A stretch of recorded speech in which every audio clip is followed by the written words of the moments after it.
বগুড়ার পুলিশ লাইনের ভেতরে গোপন বন্দিশালা পেয়েছে গুম সংক্রান্ত তদন্ত কমিশন।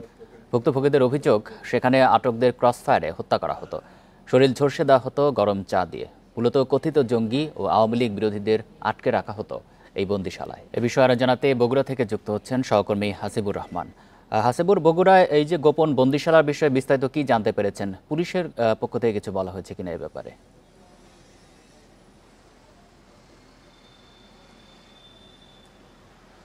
পুলিশ কর্মকর্তারা যারা রয়েছেন, অন্তত এখন যারা কাজ করছেন, তারা এই সম্পর্কে কোনো কিছু নতুন করে আমাদের কোনো তথ্য দিতে পারেনি। তবে যারা এইখানে বিভিন্ন সময় দায়িত্ব পালন করেছে, বিশেষ করে যাদের সময়ের এই অভিযোগগুলো উঠেছে, আমি সেরকম কয়েকজন পুলিশ কর্মকর্তার সাথে কথা বলেছি। তারা এই বিষয়টাকে পুরোপুরি অস্বীকার করেছে। কিন্তু যারা এই বন্দিশালায় দীর্ঘদিন ছিলেন, দিনের পর দিন, ঘন্টার পর ঘন্টা থেকেছেন, তারা বলেছে যে তাদেরকে দীর্ঘ সময়ের জন্য পুলিশ লাইনে আটকে রাখা হতো। বিশেষ করে আমি একজন ভুক্তভোগী সাথে কথা বলেছি, আব্দুল বক্কর। তিনি আমাকে যেটি বলেছেন যে তাকে যখন আটক করে নিয়ে আসা হয় বাড়ি থেকে, তখন চোখ বেঁধে প্রথমে যে জায়গাটা নিয়ে আসা হয়েছিল সেটি সম্ভবত তার বাসায়, যে এটি ডিবি কার্যালয় ছিল বগুড়ার।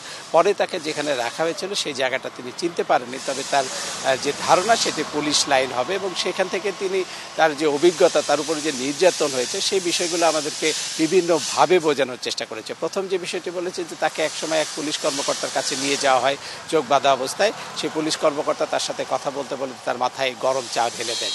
তার উপরে আর কি ধরনের নির্যাতন করা হয়েছে এই বিষয়টি জানতে চাইলে তিনি আমাকে বলেন যে তাকে প্রথমেই একটা অন্ধকার ঘরে নিয়ে পায়ের নিচ থেকে টুল সরিয়ে নিয়ে ঝুলিয়ে ফেলা হয়, এবং ঝুলন্ত অবস্থায় তাকে লোহার কিছু দিয়ে পিছনের অংশে আঘাত করা হয়, এবং সে রক্তাক্ত জখমও হয়।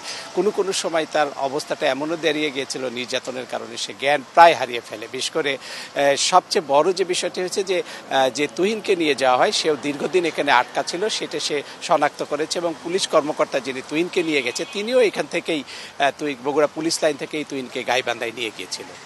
বগুড়া থেকে জানাচ্ছেন সহকর্মী হাসিবুর রহমান।